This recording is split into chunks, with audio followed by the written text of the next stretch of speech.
Hola, ¿qué tal? Muy buenas noches, bienvenidos a Noticias 22. ¿Dónde están? En su casa, trabajando muy poquitos, ¿eh? Muy poquitos. Nosotros tres, el staff, no sé quién tantos más, pero no creo que mucha gente, ¿no? No, disfrutando los resabios de los tamales del día de ayer. En fin, qué gusto que nos acompañen arrancando la semana, iniciando también el segundo mes de este 2020 con muchísima información y estrenando, buenas noches mis queridos amigos del auditorio, Mural Women. Así es, lo que tenemos detrás de nosotros tiene que ver con una exposición del artista Fernando Aceves Humana y es una ofrenda al Templo Mayor. Recordemos que este proyecto de desarrollo y de investigación comenzó a finales de los años 70 cuando el arqueólogo Matus Moctezuma, después de que fuera informado a través de descubrimientos hechos por electricistas, se encontraran con la Coatlicue y eso detonó todo un proyecto que nos permite estar frente al Museo del Templo Mayor, que continúa, por eso se llama todavía proyecto, aunque está el museo, continúan las excavaciones, continúan las investigaciones que ahora están, que dirige el arqueólogo López Luján. Así López es. Luján, Leonardo López Luján, sí. ¿no? Iba a decir Alfredo López Luján, no, él es su papá. Efectivamente, pero los dos están más o menos en la misma sintonía. Es un proyecto muy bonito. Cuenta Fernando Aceves Humana que cada vez que había algún movimiento, algún hallazgo, le hablaban los arqueólogos que se dedican a la parte de campo y le decían, vente corriendo porque estamos encontrando ciertas cosas. Iba, hacía sus apuntes, tomaba bocetos, en fin, ya los terminaba posteriormente y así fue creando este enorme catálogo que, bueno, aquí solamente hay un ejemplo. Son 10 años de trabajo, Luz de Adentro se llama, se exhibe hasta el próximo 20 de marzo en el lugar del Museo Y además, del Templo Mayor. Es muy bello porque no estamos frente a una obra, sino estamos frente a las dinámicas de trabajo que solían tener todos los investigadores, todos los exploradores, que debían tener muy buena mano. Un ejemplo de ellos, por ejemplo, era Alexander von Humboldt, que hizo un registro en dibujo de aquello que iba encontrando a su paso. Así es como se hacía el registro de las excavaciones, con dibujantes y a veces los mismos arqueólogos que la hacían hojita y luego el arbolito, trabajo, así había que dibujarlo. No había entonces fotografía. No, Claro. no. Entonces estamos hablando, sí, de un proyecto artístico, de una ofrenda y también de un registro. Trabajo que nos permite ver desde el presente, desde las tecnologías actuales, hacer ese registro hacia atrás, ¿no? Pues ahí está la invitación, dense una vuelta al Museo del Templo Mayor y disfruten desde adentro esta gran exposición. Y vamos a la información ya, lo que sucedió esta mañana, lo que sucedió también el fin de semana, que tiene que ver con música y que tiene que ver con comunidades originarias. Sí, el presidente Andrés Manuel López Obrador, durante su conferencia matutina, llevó a cabo la entrega de instrumentos a bandas provenientes de un estado rico en músicos. Así estamos hablando de Oaxaca. El Salón Tesorería del Palacio Nacional fue el escenario donde se entregaron instrumentos musicales a 7 bandas indígenas de las comunidades Santo Domingo Yolotepec, Santa Cecilia, San Juan Bartolomé Sogocho, San Agustín Tlacotepec, San Juan La Lana y Huautla de Jiménez, todas ellas de Oaxaca. Esto como parte del proyecto Pueblo de Nubes, que busca dotar de instrumentos a un sistema de bandas comunitarias de las 8 regiones de este estado y además generar sinergia entre ellas. La música permite la continuidad del rito. A la usanza de los pueblos indígenas, el rito permite la continuidad de la vida. Y esa es nuestra apuesta, la vida y la música. Como parte de la conferencia matutina del presidente Andrés Manuel López Obrador, también se anunció la firma del decreto que crea la Comisión Presidencial para dar reconocimiento jurídico al Centro de Capacitación Musical y Desarrollo de la Cultura Mije, CECAM. El decreto define los mecanismos para que esta institución pueda tener los recursos públicos para su funcionamiento.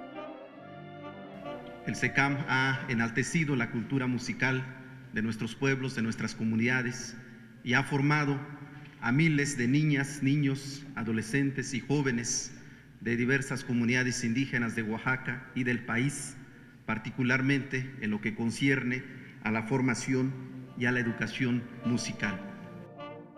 Sin oportunidad de preguntas por parte de los representantes de medios de comunicación, la llamada mañanera concluyó con la interpretación de la canción Mixteca por parte de las bandas beneficiadas con los instrumentos.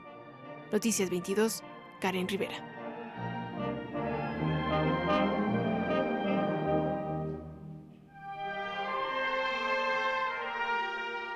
quisiera llorar, quisiera morir de sentimiento. Bueno, inspiradísimos estos jóvenes, estas bandas que ya tienen con qué tocar desde el punto de vista de los instrumentos, porque bueno, la emoción, la capacidad ahí está. Así es.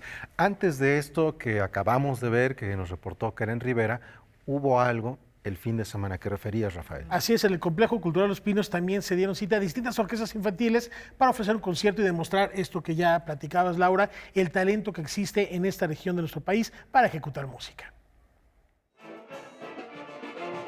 Así suena la herencia cultural y musical de México.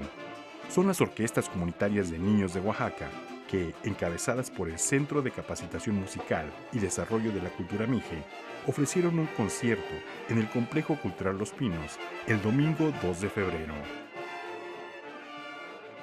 Ahora, por ejemplo, está SECAM y además están otras bandas que no han tenido tal vez la oportunidad de tener maestro de nota o que no han tenido la fuerza que tiene ya el SECAM, y el SECAM los arropa, los lleva de la mano, y estamos haciendo pues una entrega de instrumentos que, como nos instruyó el señor presidente, empezará mañana tempranito con él, pero el día de hoy que llegaran a Los Pinos, que llegaran a reconocerse como artistas en este gran complejo cultural, nos importaba mucho. El concierto fue el preámbulo para la entrega de instrumentos a estas agrupaciones el 3 de febrero en Palacio Nacional. Aquí mismo, en esta calzada, se realizó la subasta de bienes incautados al crimen organizado y se obtuvieron 16.2 millones de pesos. Con esto tenemos un universo de casi 1,000 instrumentos que se van a entregar en un periodo de 3 meses, porque ni siquiera existían en la totalidad. Ahorita estamos entregando la primera etapa y son 3 meses para acabar de dotar a 32 bandas de las 8 regiones de Oaxaca. De San Juan La Lana, poblado de la Sierra Mije, viene Benito Martínez. Es una alegría porque es algo nuevo, es algo como si vas a estrenar, y pues es diferente a los viejos. Significa bastante, o sea,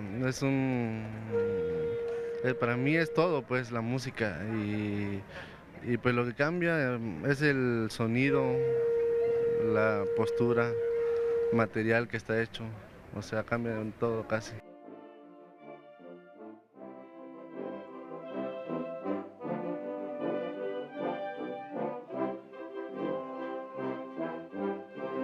Estos instrumentos, sobre todo, es importante que cuando lleguen a una banda, esta banda tenga también la posibilidad de articularse en este sistema de bandas que le estamos llamando Chuy Rasgado, por la importancia que tuvo este compositor en Oaxaca, y pues es un sistema que está bajo, digamos, el paraguas de todo un movimiento que se llama Pueblo de Nubes, que es como se conoce a Oaxaca también. Noticias 22, Víctor Gaspar. Y bueno, ahora vamos a platicar del Instituto Nacional de Antropología e Historia. Así es, está celebrando 80 años y bueno, eso nos permite acercarnos de diferentes maneras a este espacio. Y a sus personajes, sobre todo a sus fundadores. Antes ponerse de pie para hacer los honores a la bandera. La Rotonda de los Hombres Ilustres fue la sede que eligieron las autoridades del Instituto Nacional de Antropología e Historia para realizar una doble conmemoración, el cierre de actividades del 80 aniversario de esta institución y un homenaje a su fundador y primer director general, don Alfonso Caso, con motivo del 124 aniversario de su natalicio. Este fue un acto solemne donde se rindió honores a la bandera y la Banda Sinfónica de la Secretaría de Marina interpretó el himno nacional, para luego dar paso a los mensajes oficiales y a la entrega de medallas conmemorativas del INAH, al doctor Enrique Florescano, a la licenciada Teresa Franco, al maestro Sergio Raúl Arroyo y al ingeniero Cuauhtémoc Cárdenas. Y desde luego, pues, contento de que se esté reconociendo también al maestro Alfonso Caso, que tantas contribuciones dio no solo a la antropología, sino al país en su conjunto. El presidente Lázaro Cárdenas le asignó a Alfonso Caso reorganizar las instituciones dedicadas a la preservación de monumentos antiguos. Esta fue la semilla para la creación en 1939 del Instituto Nacional de Antropología e Historia. En este año cumplo 60 años en la institución O sea que diríamos que es toda una vida al servicio del Instituto de Antropología, de la cultura, de la arqueología, de la antropología, y pues me siento muy honrado. Entrega al doctor Eduardo Matos Moctezuma también. A mediano plazo, el INAH tiene la mirada puesta en los 500 años de la llegada de los europeos a América y en los 200 años de la independencia de México. El instituto en este año yo creo que adquirió un enorme prestigio y estamos preparados para contribuir con el gobierno, pero sobre todo con la sociedad en el impulso de estas transformaciones que requiere nuestro país y que por supuesto tienen mucho que ver con fortalecer identidades, tiene mucho que ver con reconstituir el tejido social a partir de una mirada informada, crítica y plural de nuestra diversidad. Con una guardia de honor en la tumba de don Alfonso Caso y con música mexicana de concierto, concluyó la ceremonia. Noticias 22, Julio López.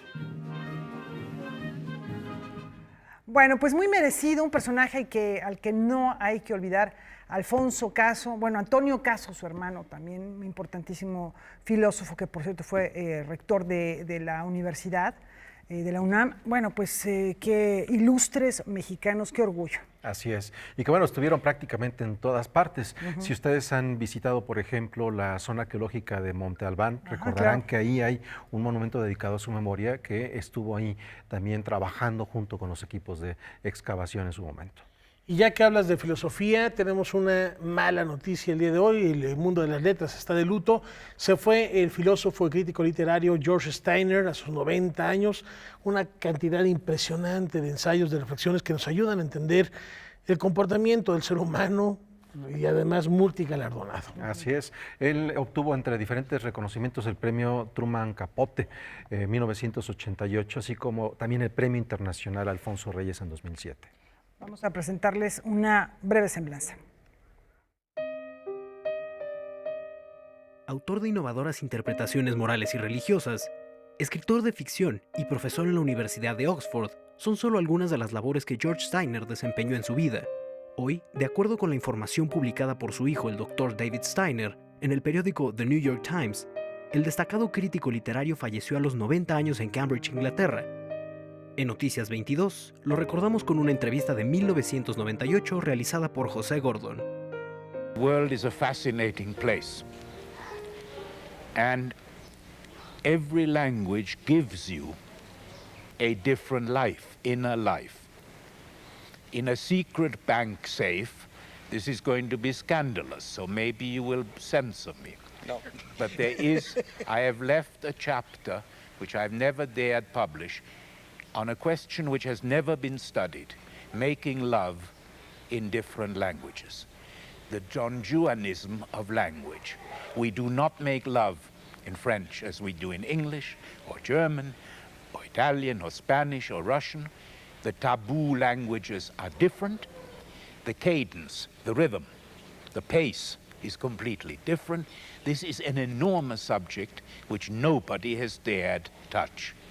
But it is a very important subject because language seems to lie at the frontier, the frontiera, between body and soul, between psyche and sexual organs, between the nervous system and consciousness. This is where they all meet. And if we knew more about the inner rhythms of language and physiology, we would begin perhaps to understand some very great secrets. Nabokov has written a lot on this, on the fact that he says his English Lolita is almost meaningless. He's so arrogant. He's one of the greatest writers of English, but he can be arrogant. He says in Russian, it makes complete sense. He had thought it in Russian. And he said, the words for loving in Russian are like having a soft orange in your tongue, and we can't translate them, he says. English is a brutal, vulgar language for it. This is exaggerated, but the punta, the point, is very, very intelligent. So much that you can't translate. Su trabajo a menudo abordaba la paradoja del poder de la literatura y deslumbraba a sus lectores por su profundidad analítica. Steiner fue miembro del personal de The Economist en Londres. Ocupó numerosos cargos académicos y de 1974 a 1994 fue profesor de inglés y literatura comparada en la Universidad de Ginebra, donde más tarde se convirtió en profesor emérito. De 1994 a 1995, fue el primer profesor visitante de literatura comparada de Lord Weinfeld en la Universidad de Oxford.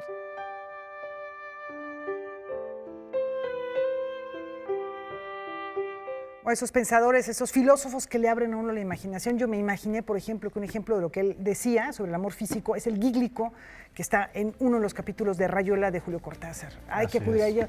No significan nada las palabras y significan todo. Así es. En términos de amor, ¿no? En Noticias 22 Digital tenemos una entrevista con el escritor italiano Andrea Vallani que dice, muy de la mano de lo que acabamos de escuchar de George Steiner, los traductores deberían de ser considerados como personajes, actores políticos y sociales fundamentales en una sociedad. Claro. Son los que nos permitan comunicarnos con las personas, con el mundo y establecer así en una era de simplificación donde todo el mundo quiere que todo sea corto, rápido y divertido, hablar de los orígenes, pero de orígenes realmente desde lo complejo, desde la historia, desde el conocimiento y pensamiento. De verdad es un tipazo George Steiner. En Noticias 22 Digital también hoy hemos recordado algo que hicimos el 22 de enero, cuando Editorial Grano de Sal estaba aquí con nosotros para presentar un libro de George Steiner que no existe en ninguna otra parte más que en México. Seleccionaron algunos de sus artículos de música, porque también sabía de música, y ese libro se llama Necesidad de Música. Ojalá puedan darse una vuelta a nuestra página. Vaya, pues un recuerdo a George Steiner y al poder de la palabra que deja manifiesto en cada uno de sus escritos. Una pausa.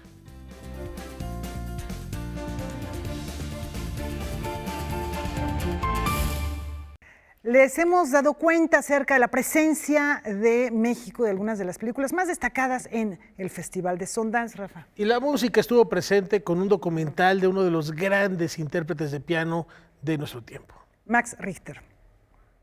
When we're sleeping, we're not absent.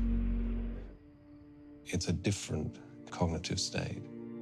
Por más de 2 décadas, Max Richter ocupa un lugar como uno de los compositores más influyentes de su generación. Su acercamiento a la música clásica, al minimalismo de la electrónica y a la fusión de ambas en una misma idea sonora, transformada en una experiencia inmersiva, lo ha conectado con una gran audiencia.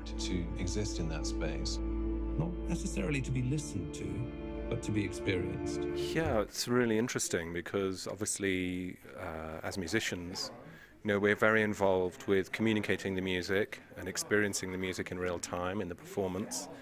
And the audience experience is really the other half of that.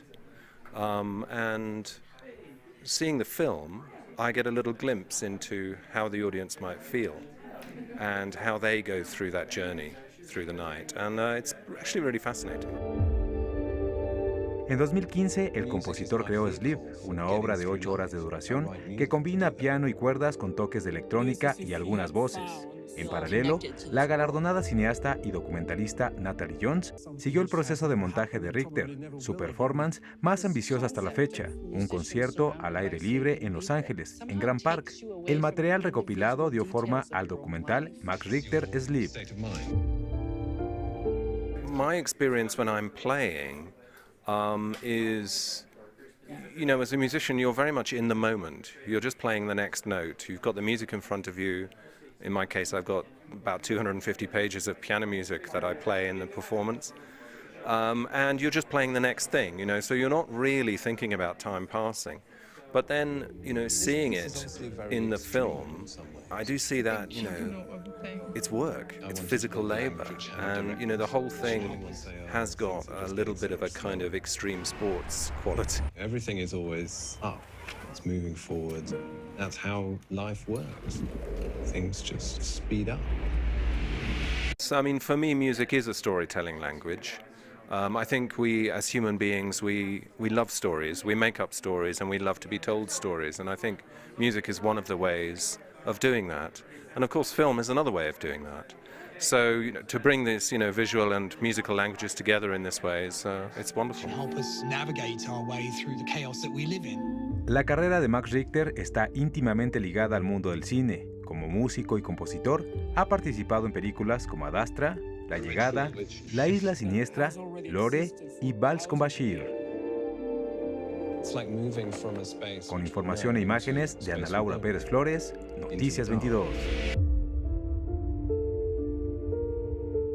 Bueno, y esto que apunta al final de la nota Julio López es importante con relación a Max Richter, aunque digamos que él comienza a hacer discos que parecieran la banda sonora de una película que no existe. Por ejemplo, su disco de más o menos 2004-2005, Notebook, que es donde viene el tema que se convierte y que es retomado por Martin Scorsese en La Isla, se convierte en el leitmotiv de toda la película, seguramente lo recordarán, es profundamente melancólico y también ha sido usado ese mismo tema para otras películas con otros directores. Y bueno, también escuchábamos que a Julio, que le daba crédito a Ana Laura Pérez Flores, que se encuentra con nosotros. Muchas gracias por acompañarnos, Ana Laura. Tú estuviste ahí en Sundance y nos conectaste con lo que estaba viviéndose en ese festival, el más importante del cine independiente en Estados Unidos. Sí, mil gracias por invitarme. Justo vengo llegando hace unas horas. Fue muy intenso. ¿Qué tal el cambio de clima? Tengo calor, te juro que tengo calor aquí. Bueno, cuéntanos, después de ver a Max Richter, que es un personaje ahora muy, muy famoso, que sus discos han sido reeditados por Deutsche Grammophon, también estuviste con varios mexicanos que resultaron galardonados. Hoy terminó el festival. Cuéntanos un poco sobre esta experiencia.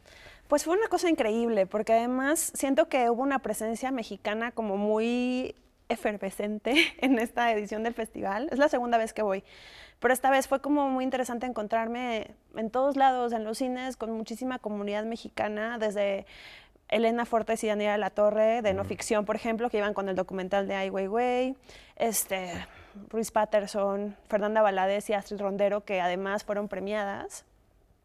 Fue como una cosa muy, muy conmovedora y pues eso, como que el cine mexicano fue súper bien recibido en esta edición. Y hay como temas en común muy claves que tienen que ver con pertenencia, con migración, con estos dolores que están como ahí latentes y que de verdad resonaron muchísimo, tanto con la gente mexicana como con la comunidad latina que vive en Estados Unidos. Y hay otra película que no es una película mexicana, pero su elenco, su talento, porque no es solamente los actores, son mexicanos. Sí. Cuéntanos un poco sobre esta. Esta película se llama Te llevo conmigo, que además le fue súper bien también. Estaba en otra categoría. Hay varias categorías en Sundance, como la de Fernanda Valadez ganó en la categoría de cine extranjero, podría decirse, traducirse, y esta ganó en una categoría que se llama Next. Es como más sobre películas un poco más experimentales. Esta película es dirigida por una cineasta que se llama Heidi Ewing. Que es la que tenemos esta película en pantalla. Exacto, ella es documentalista y es o sea, bueno, en este caso se encontró con estas dos personas, se llaman Iván y Gerardo, los conoció en la vida real, le inspiró muchísimo su historia. Ellos son migrantes indocumentados que viven en Estados Unidos y a partir de eso decidió ficcionalizar su historia con un elenco mexicano increíble. Está Armando Espitia, está Cristian Vázquez, está Luis Alberti, está una mujer talentosísima que se llama Michelle Rodríguez en el papel de la mejor amiga del protagonista. Y pues es una cosa que resonó de una forma impresionante. O sea, tuve la oportunidad de platicar con mucha gente de allá que también son migrantes y se sintieron tremendamente reflejados como en esta historia. Es como un poco una fábula de amor, acerca de una fábula de amor atravesada por la frontera. Y también hay una idea bastante interesante en esta película, que es la pertenencia. O sea, ¿cuál es el hogar? Ya no hablemos la patria en términos decimonónicos, pero cómo pertenecer a tu cultura, cómo pertenecer incluso a tus raíces cuando nada de ello está cercano a tus raíces. Exacto, ¿no? Sí, no, es una cosa impresionante.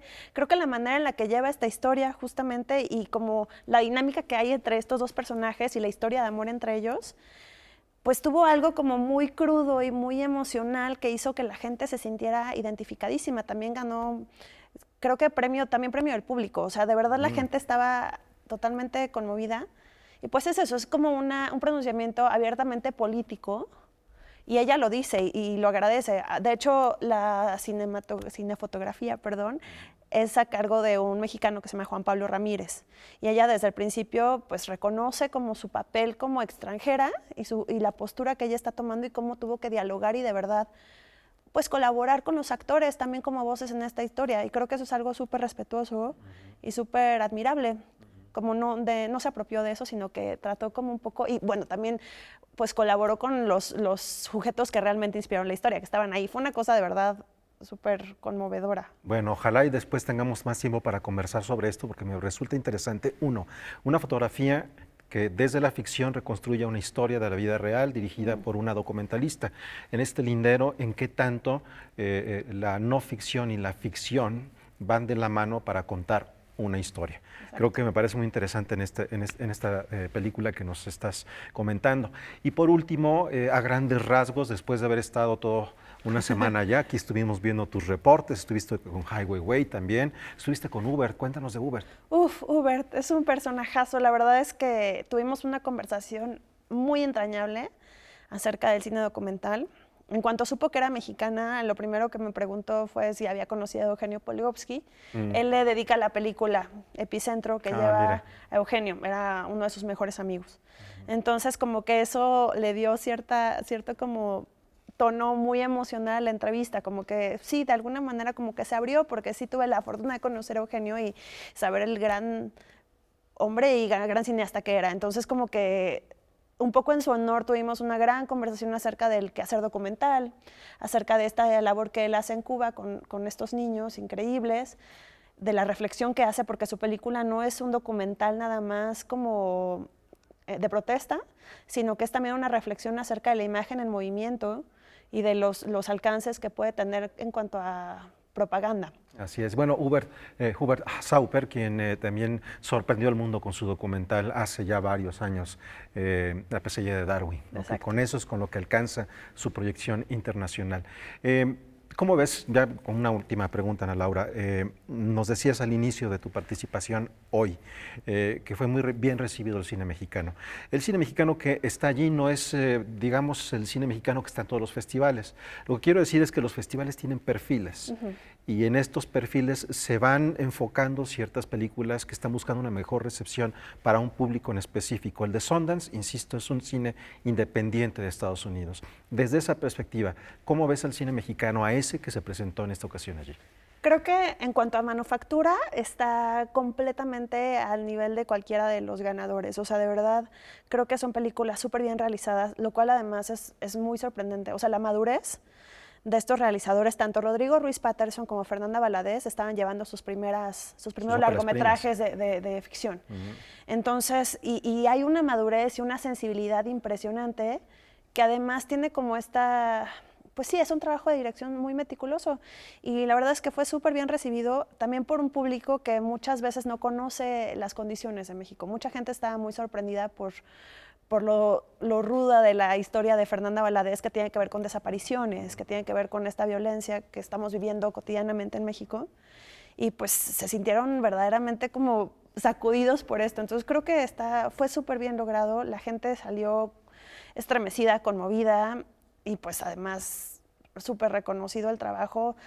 O sea, lo repito, Fernanda Valadez y Astrid Rondero son unas genias admiradas. Entonces no hay que olvidar esos nombres. Antes de despedirnos, los nombres de esas películas para que las estemos muy atentos cuando aparezcan. El de ellas es Sin señas particulares. Seguramente llegará pronto, esperemos. Blanco de verano de Rodrigo Ruiz Patterson, Vivos de Ai Weiwei con no ficción. Y Te llevo conmigo, que también tendrá por ahí su corrida en circuito cultural. Bueno, perfecto. Pues Ana Laura, muchas gracias por esta colaboración y compartirnos mucho lo que estabas viendo por allá. Muchísimas gracias por invitarme. Gracias. Celebramos tu presencia aquí en Noticias 22, compartiendo los pormenores y el éxito que tuvo el cine mexicano en este encuentro del cine independiente. Y nos vamos a la pausa. Laura. Sí, nos vamos con una recomendación. Empieza la semana con una reflexión en torno al museo como centro de debate con Javier Arandaluna. Esto en Debate 22, inmediatamente después de este espacio informativo. No se lo pierdan, sigan en sintonía de Canal 22. Vamos a una brevísima pausa.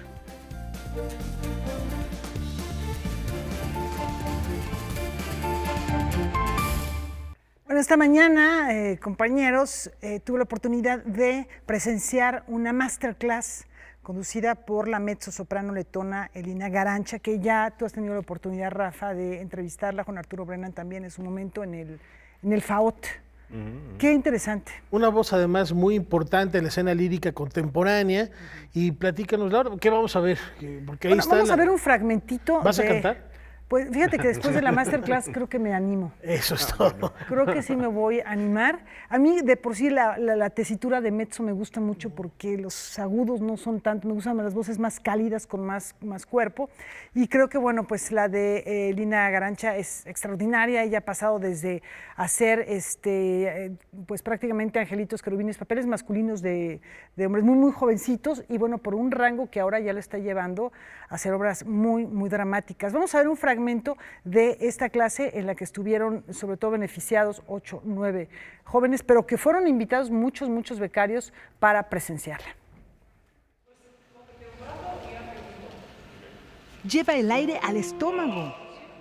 El texto burbujea como en jacuzzi.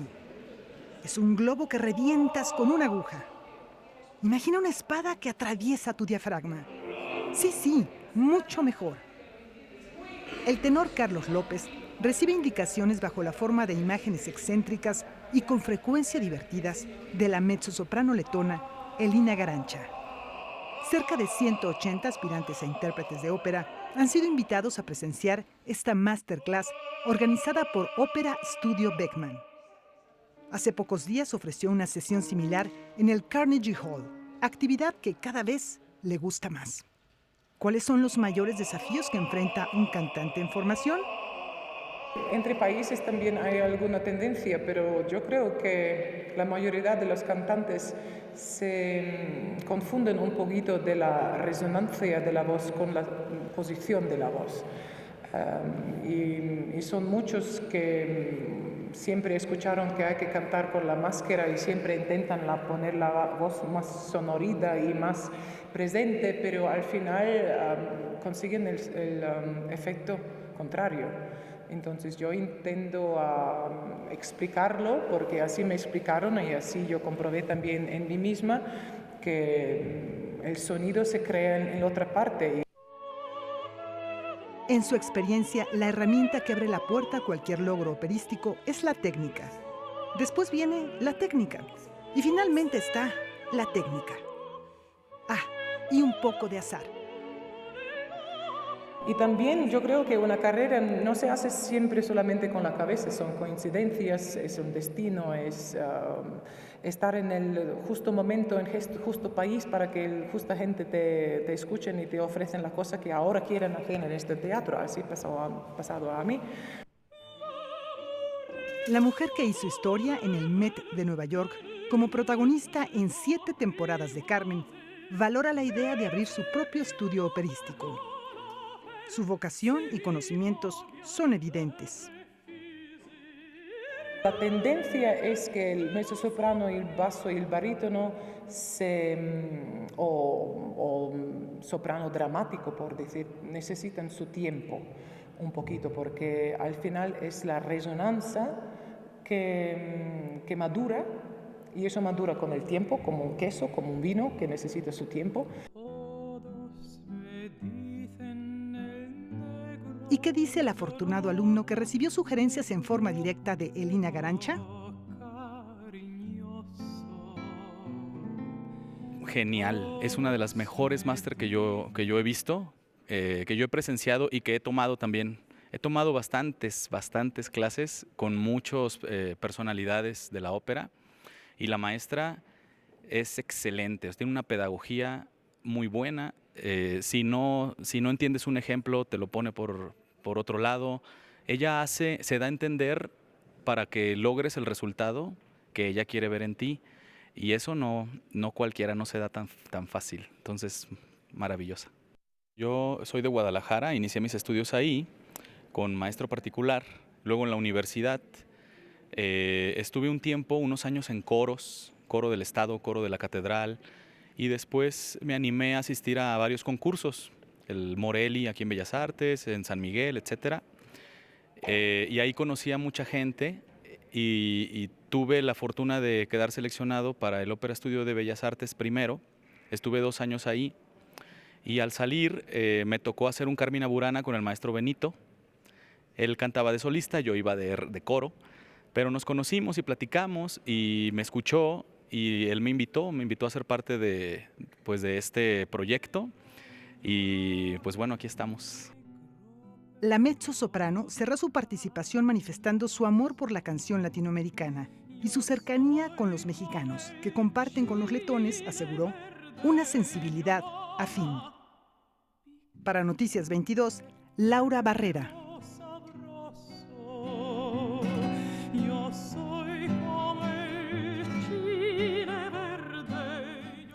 Bueno, y justo esta, sí, no. Sí, no nos provoques porque se nos va el programa. ¿Qué más pasó esta mañana? No, muy rápido. Quería decirles que, bueno, esta ópera estudio tiene objetivos muy particulares. Además de lo vocal, también se enfoca en la formación actoral de los cantantes de ópera, que hablen idiomas, les dan clases de idiomas, los forman para que puedan presentar una carpeta, que puedan presentar audiciones de una manera organizada, correcta y hasta protocolo, porque pues van a viajar por todo el mundo, les enseñan. Y bueno, platicamos con su director. Vamos a ver qué va. El tenor Benito Rodríguez, quien debutó en el mundo de la ópera profesionalmente con el papel de Rodolfo en La Bohème y que tiene una actividad constante en México, en Estados Unidos, en diversos países de Europa como Italia, Francia, Inglaterra, en Dubái, dirige Ópera Studio Beckman, creada hace aproximadamente un año. ¿Con qué objetivo se crea esta agrupación, esta entidad? Bueno, el Ópera Studio Beckman se crea por el liderazgo de la familia Beckman, quienes buscan retribuir a Tequila y a México toda la abundancia cultural de la zona gavera. Ahora, Benito, ¿tienen alumnos que están ya preparados o que ya tienen una formación o son alumnos que inician en el mundo del canto? Bueno, de hecho tenemos las dos cosas. Tenemos estudiantes que se están preparando y también tenemos ya profesionales. Tenemos Alan Pingarrón, quien es parte ya del Link Artist en la Royal Opera House. Tenemos a Ricardo Ceballos, que también está haciendo una carrera impresionante fuera de México. Entonces, prácticamente tenemos todo nuestro talento mexicano y realmente el Ópera Studio les abre las puertas para tomar este tipo de oportunidades. Hay muchos becarios, es lo que yo estaba viendo, tienen una nómina interesante al respecto, ¿no? Tenemos 14 becarios, tenemos 14 becarios en el Ópera Studio Beckman y bueno, además abrimos todo este tipo de clases maestras. Ahorita en la clase de la gran maestra Elina Garancha tenemos a 190 cantantes de todo México que les damos la oportunidad de que escuchen esta maravillosa clase y aprendan de ella. Bueno, el hecho de traer a una cantante, a esta mezzosoprano de talla internacional que ha estado en otras ocasiones en México, pero en este papel como profesora frente a una clase, pues es un lujo para todos estos estudiantes. Realmente nosotros estamos muy agradecidos por todo lo que la maestra Elina ha hecho, ¿no? Por nosotros, que haya aceptado la invitación de venir y dar esta maravillosa clase maestra a 8 de nuestros becarios. Muchísimas gracias por la invitación. No, gracias a ustedes por estar aquí. Un placer. Y sigue Javier Camarena, ¿eh? Viene el 14 de febrero a dar una masterclass y qué honor de verdad de recibir a Elina Garancha, poder estar con ella y escucharla. Así es. Fascinante. Pues una recomendación, vamos a hacer una pausa, pero una recomendación rápidamente. Busquen en YouTube Elina Garancha y Ana Netrebko. Hacen un dueto fabuloso. De la ópera L'Acmé de Leo Delibes, el dueto de las flores, es hipnótico, de verdad es un canto de sirenas. Vale la pena disfrutarlo. Bueno, una pausa, tenemos más al volver.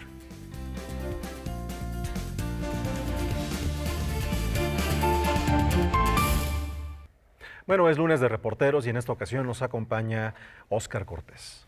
Y nos va a hablar de un tema que nos compete a todos. En los últimos años el suelo de la Ciudad de México ha sufrido grandes hundimientos. Es algo que se viene hablando constantemente, inclusive a propósito del Palacio de Bellas Artes o el Monumento de la Madre, y esta situación continúa.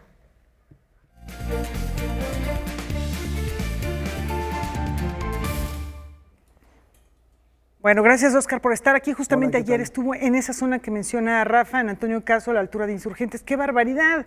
Son sótanos los primeros pisos. ¿Qué es lo que está pasando en la Ciudad de México? Sabemos que fue una zona acuífera, pero ¿cuál es la actualidad, digamos, lo que se está haciendo hoy? Inclusive, bueno, podemos ver a lo largo de avenidas muy grandes como Tlalpan, ¿no? El viaducto, algunas ondulaciones que son ya severas. Entonces, lo que está pasando es que el agua, ya habíamos hecho un reportaje acerca del funcionamiento del agua, pero en este caso lo que vamos a hablar es cómo el agua es un elemento fundamental de nuestro suelo. Entonces, pues vamos a ver cuáles son las causas y los motivos y las consecuencias que estamos viviendo en este momento.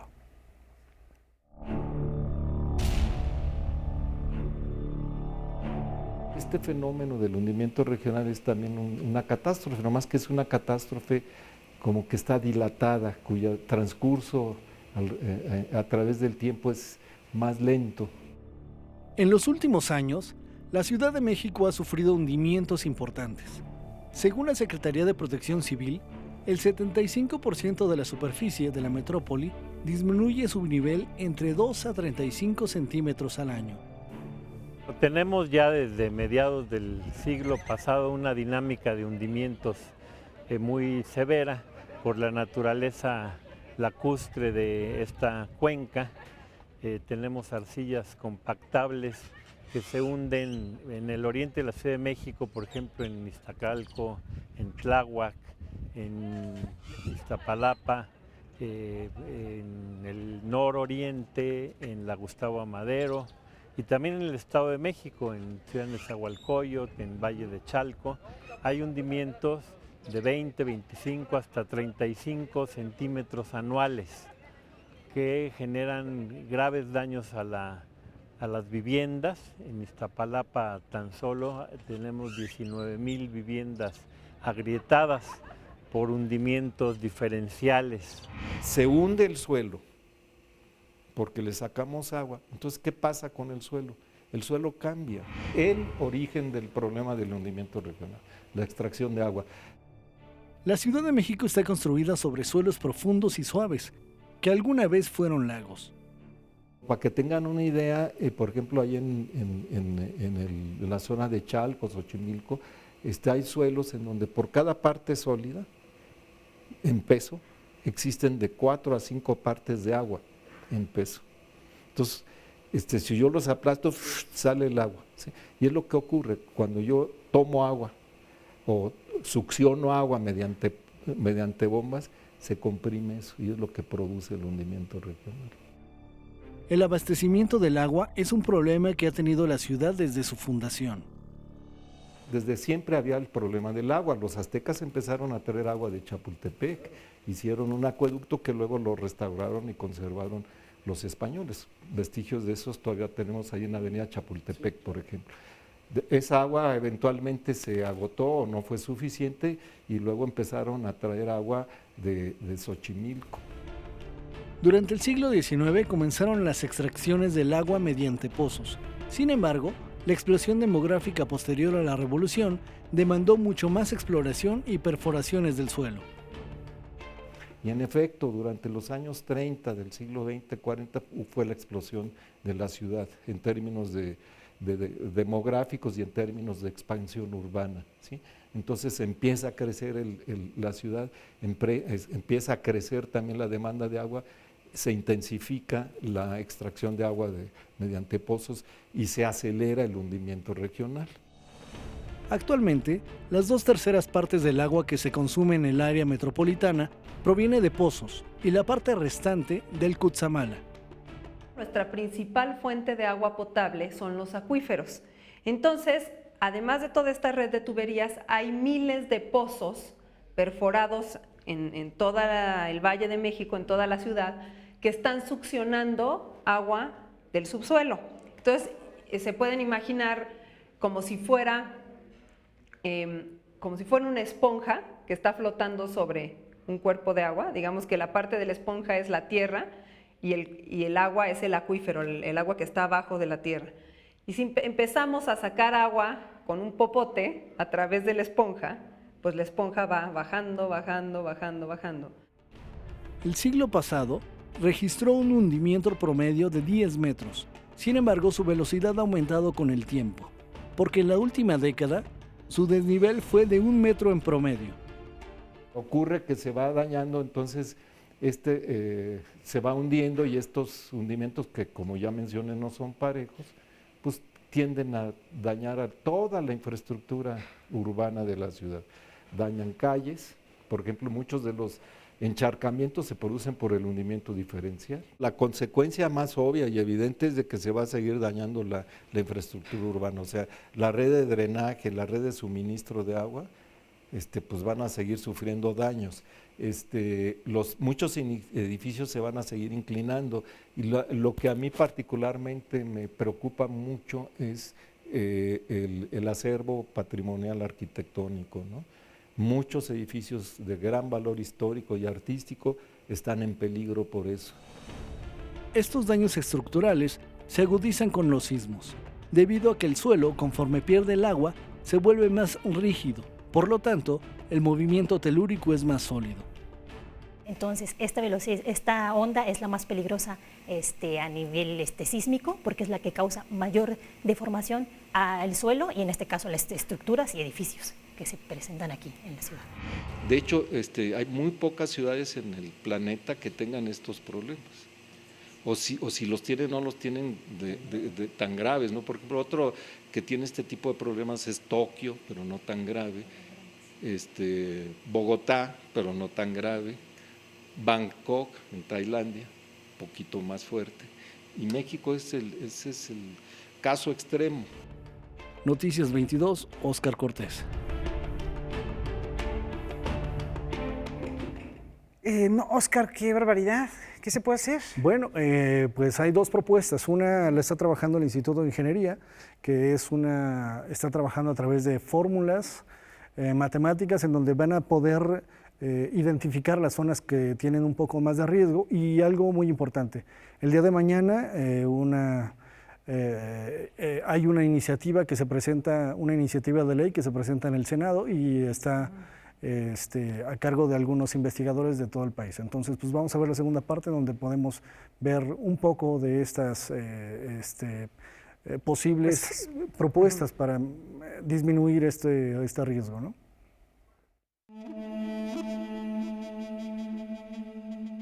Para dar una idea de la gravedad del hundimiento, se puede observar la columna de la Independencia, que fue inaugurada en 1910. Actualmente, la base cuenta con 10 escalones adicionales a los que tenía cuando se construyó, debido a que todo el terreno que la rodea se hunde, menos el monumento. Entonces, bueno, es una dinámica que bajo cualquier racionalidad no puede continuar. La recarga de los acuíferos equivale al 50% del agua que se extrae. Su velocidad es insuficiente. Ese es un grave problema social que desafortunadamente no tiene solución o frente al cual solo pueden dar medidas paliativas de eficacia limitada. Entre las medidas que aseguran los especialistas que pueden tomarse en cuenta para evitar problemas sociales, se encuentra limitar y proteger las zonas urbanas. Pues ya deberíamos de estar diciendo, bueno, vamos a identificar las zonas donde puedan aparecer, potencialmente puedan aparecer, agrietamientos. Ya tenemos algunas ideas al respecto y pues limitar el desarrollo urbano ahí. En el entendido que esto no es un problema sencillo por ningún motivo, tiene unas implicaciones sociales tremebundas, ¿sí? Políticas. Para contribuir con la detección de zonas de riesgo, el Instituto de Ingeniería de la UNAM trabaja en el desarrollo de fórmulas matemáticas que sirven para detectar el deterioro del suelo. Y estamos haciendo modelos matemáticos así, en donde tomamos en cuenta las propiedades elásticas, plásticas, viscosas y de deformación diferida. Así es una combinación de efectos que estamos metiendo ya dentro de las ecuaciones. Y esa la estamos utilizando para ver, qué pasa cuando yo le aplico cargas al suelo. Entonces tenemos una parte experimental, que es la que estamos viendo aquí, y otra parte numérica. Estamos midiendo cómo afecta, en este caso, esfuerzos o consolidaciones al suelo, cómo afectan la velocidad de onda sísmica. ¿Para qué? Para poder predecir asentamientos, deformaciones en el suelo. Y bueno, estamos midiendo estas velocidades para ver cómo se va a comportar el suelo en un futuro ante posibles sismos que se presenten. Desde hace 8 años, se ha generado un movimiento ciudadano llamado Coordinadora Nacional del Agua para la Vida. que está integrada por especialistas de centros de investigación de todo el país, que está promoviendo una iniciativa de Ley General del Agua que presentará el 4 de febrero en la Cámara de Diputados y en el Senado de la República. Dentro de estas propuestas es no continuar con esta política de pozos profundos y hasta ultra profundos. En el sexenio pasado se habilitaron 5 pozos de más de 2 kilómetros de profundidad, lo que genera hundimientos regionales. Dentro de la iniciativa se encuentra la construcción de sistemas hidráulicos públicos que permitan la filtración de agua. Y estamos proponiendo el aprovechamiento de agua de lluvia y el aprovechamiento en gran escala a través del rescate de lagos y canales en nuestra ciudad. Además también de la captación en vivienda, en mercados, en escuelas. Pero es más importante atender esta dinámica macro en estos grandes cuerpos de agua. Está el plan hídrico que contiene una propuesta emblemática para el rescate del lago Tláhuac-Xico en el sureste de la ciudad, que sería una medida importante, junto con otros cuerpos de agua que vendrían a evitar que continúe con la sobreexplotación de los acuíferos. Actualmente 2/3 partes del agua que consume la ciudad son extraídos del subsuelo y después inmediatamente desechados. No hay una política de tratamiento dentro de la cuenca, no hay una política de reuso y por lo tanto pues estamos en un camino sumamente preocupante. Noticias 22, Óscar Cortés. Bueno, desafortunadamente el panorama está complicadísimo, como ya están diciendo los especialistas. Hay que esperar a ver qué propuestas, ojalá que muy positivas, presenten en esta ley que será dada a conocer el día 4. Sí, el día de mañana a las 9:30. Mañana, pues. Exacto, pasa. Llega esa iniciativa que lo que propone es que también la ciudadanía se haga consciente de que se necesitan espacios donde se permita la filtración, que haya un manejo adecuado y bueno, y también hacer consciente que el agua no solo es un líquido vital, sino también es un elemento importante de la superficie, ¿no? Claro. También lo decía el doctor Obando, que bueno, México es el único país que tiene este suelo en el mundo, entonces por lo tanto, todas esas experimentaciones e investigaciones pues apenas se están formulando y su resultado, pues bueno, se espera que se tenga en algunos años. Muy particular, ¿no? Y local al que hay que atacar con Así es. Esas características que tiene solamente aquí. Así es. Pues muchas gracias, Hombre, Óscar, por al traernos contrario, esto. muchísimas Esperemos gracias. que no sea tarde, Óscar, porque son temas preocupantes los que abordas en este reportaje. Claro que nos compete a todos porque tiene que ver con el uso y el desperdicio del agua, pensando, decías, la cantidad tan importante que surte el sistema Cutzamala, no solo a la Ciudad de México, sino a la zona conurbada, que no se da abasto, y es impresionante, y también lo comentábamos y reflexionábamos mientras veíamos tu trabajo, cómo es posible que se inunde, dónde está ese sistema de filtración para resarcir el daño que le hemos causado al subsuelo. Y bueno, también otra cosa que es evidente es el desarrollo urbano, cuando mencionas este punto. No es solamente el consumo de agua, no es solamente cómo habitamos la ciudad, sino de qué manera los planes de construcción de esta ciudad no han considerado a lo largo de los años, pueden estar en el papel, pueden, pero de eso ser cumplidos es completamente diferente, no han sido considerados. Y la otra pregunta, ¿en manos de quiénes están esos pozos? Porque sí es consumo de agua de las personas, diario, ¿no? Pero sí es cierto que están en manos de sectores económicos muy, muy específicos. Pues justo esos son los puntos que toca esta iniciativa y bueno, le daremos seguimiento, ojalá y se convierta en una ley en donde nos permita también como sociedad colaborar con este problema. De entrada, sí, claro. Bueno, estar informados de esto, yo creo que es muy, muy importante y pensar que en el subsuelo también están pasando cosas que no nos estamos percatando. Así es, bueno, y lo vemos desgraciadamente en algunos desastres como los temblores, como... Ahí es donde salen. Ahí es donde desgraciadamente nos acordamos que el agua es necesaria, ¿no? Muchas gracias, Óscar, gracias a ustedes por habernos acompañado. Hay como sugerencia de una vuelta al primer cuadro de la ciudad, hay ventanas que están a medio piso por el hundimiento. Nos vemos el día de mañana, muchas gracias.